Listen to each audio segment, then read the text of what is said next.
What's up, folks? It is once again Dr. Remy LeBeau, and I am here in the X-Lair to provide you with what you need to get through yet another day, or at least a few minutes, with the X-Men statue withdrawal syndrome. Today, I am providing you a treatment that is important, probably the most important treatment you're going to get today. It is, of course, the legendary statue of Cyclops in his 90s costume, as represented by Bowen Designs. Bowen Designs created the statue a couple years back. It is a variant of the classic Cyclops statue that I've already featured on my site that a lot of you are familiar with. Both of these statues have been around for a few years. This one was created in 2002, 12 years ago. It's number 886 of 3000. And it was sculpted by the master himself, Randy Bowen. It's a really nice statue. It's one of the very few statues that have captured Cyclops in this costume. A very important costume because, as all of you know, in the 90s cartoon, this is the costume that Cyclops wore. And it's also the costume that was designed by Jim Lee when he started X-Men Volume 2 in the 90s with Chris Claremont. It sort of is like the white costume version of Storm that I featured a couple of weeks ago.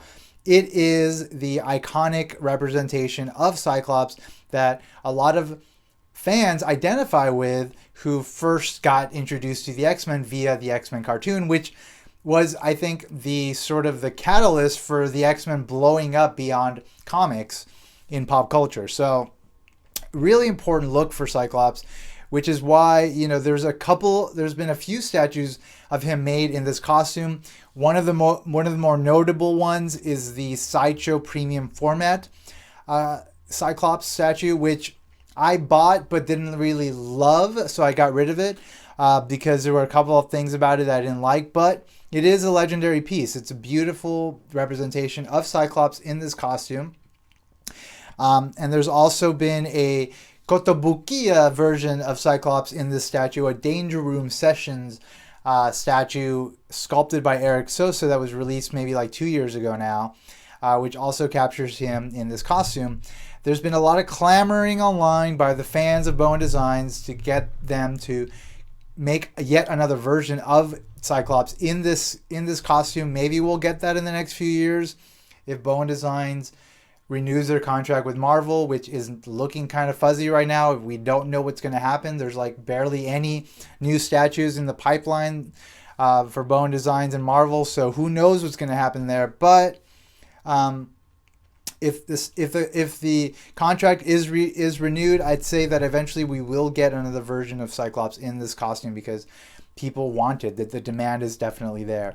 But as you can see, there's this statue captures Cyclops in this costume really well. It's really well done. And what's actually really great about it for those that don't have the statue is that it hasn't really got up in value too much. So there are enough of these to go around online for those that might be looking for it at reasonable prices.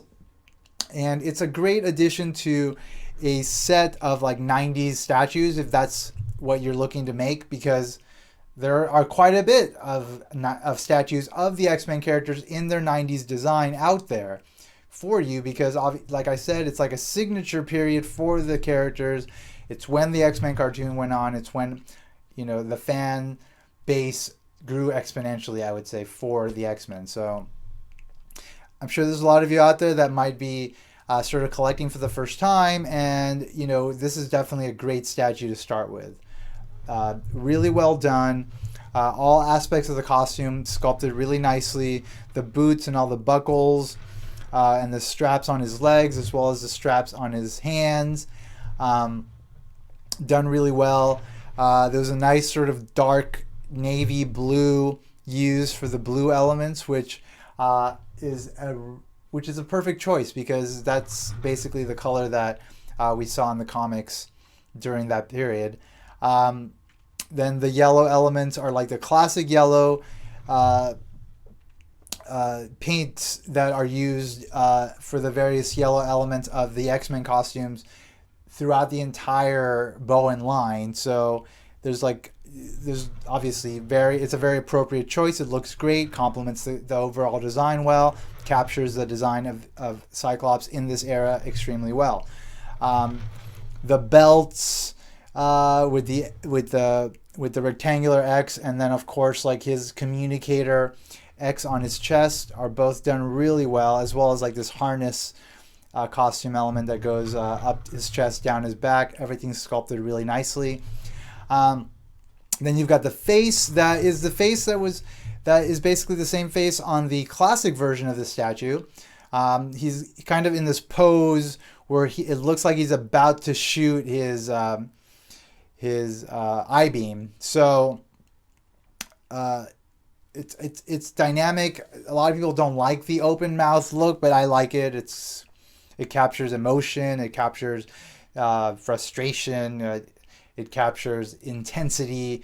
All the things that he probably experiences when he's in battle, when he's using his mutant power. So I think it's very cool. And then, of course, you've got the really sort of thick and fat ruby quartz visor, which controls his ability which is what allows him to control his ability, his mutant ability, his I-beam. So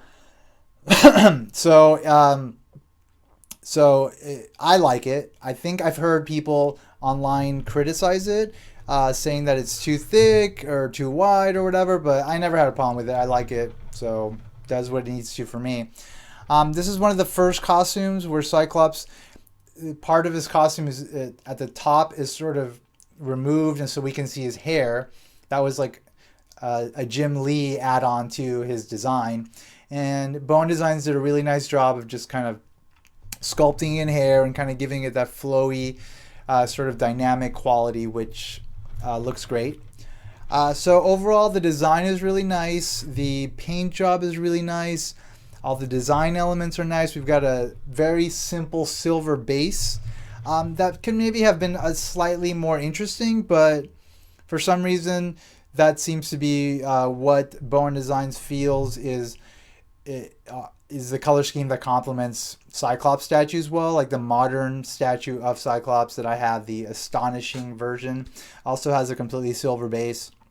So maybe it's just something that they felt was a unifying element to the Cyclops statues. So to each their own. It is the X base, classic X base, which again is one of those elements that kind of unifies all the X-Men statues that Bowen Designs releases and gives them like that set type of quality, because these statues are not planned out as sets, like they're planned out individually, but us collectors are then able to take them and put them into displays, into team displays or whatever it is that you choose to display them as. You could potentially just have Cyclops statues where you would have like the X Factor, the modern, this one, the classic, and the original X-Men statue as well. You can just have a display of them, and I'm pretty sure they all have X bases, so they would be unified by that element. There's definitely this is definitely, like I said, a statue worth getting if you're a Cyclops fan, if you're a fan of Cyclops in the 90s. I am a huge Cyclops fan. I think he's one of the most important characters in the X-Men canon. It's really unfortunate that in the movies he was not represented as well as he could have been. So now, as the films have progressed, like we've basically just not seen Cyclops at all. In X3, he was presumed to be dead, but that was never dealt with, and they never actually showed him die, and they never showed his body or anything. It was absurd. And now we have this really incredible film coming out, X-Men Days of Future Past, which is going to unify like the first class cast with the original cast. And it's looking like it's going to be incredible. But I can only imagine what it could be if they had represented Cyclops properly in those films and, you know, continue to have him sort of be a central character. I'm hoping that whatever happens in this film, as far as like the time stream, because there's going to be time travel and sort of changing of future events via past events, that will sort of reboot the sort of the original trilogy cast reality and bring Cyclops back to life, maybe even in a way that would allow for a recast. James Marsden, not really Cyclops to me, but whatever. And then, you know, we can move forward with like a really solid Cyclops character in the X-Men cinematic universe, which I think would be something that could be developed really well and could even lead to like standalone films or whatever. But I digress, of course. That's pretty much all I have to say about this statue. It's a simple statue. It's a well done statue. It's a kind of statue that I recommend quite a bit to X-Men fans, and I never saw a problem with it, which is why I didn't get rid of it and get the Kotobukiya version that was released, because this does it for me. It does satisfy the 90s X-Men design criteria that I need for him to lead my X-Men. I think it's the gold team or the blue team. I don't know. It's one of the teams. So I'm happy with it, and hopefully you are too if you have them, and if not, you should consider getting them. I would recommend it. All right, well, thank you for checking out my video. My blog, I have a blog related to my statues. It's X-Men Statues of futurepast.blogspot.com. I also, as you see, have a YouTube channel. It's called Dr. Remy LeBeau's X-Lair. You can keep up with the various updates by subscribing or not. It's up to you. If you choose to keep up with them, just know that they're going to be less and less frequent from this point forward, because I have a lot of responsibilities beyond the hobby that are becoming very weighty and need all my attention. So I'm going to be kind of taking a step back a bit from doing this stuff, but I promise to at least finish cataloging my collection as it is, and also capture, you know, any new statues I might be getting, which are going to be few and far between, because there's only Mojo coming out by Bowen Designs, and of course there's the amazing Apocalypse premium format figure coming out in June, which I am so excited about. But beyond that, I don't have anything else in the pipeline. So the frequency of my video is going to be going down a bit, but eventually I'll pick it back up. And there's a lot of other stuff I want to do, a lot of comparisons, a lot of sort of exploratory videos, kind of trying to identify the potential of various statues as far as their display goes, as far as like the really intricate features of each statue. I want to start focusing in on those eventually, but not yet. But thank you for checking out this video. Thank you for coming around my YouTube channel. I appreciate it. And as always, it's important that you put an X in the box, because ain't nobody checking me, folks. Take care. Bye-bye.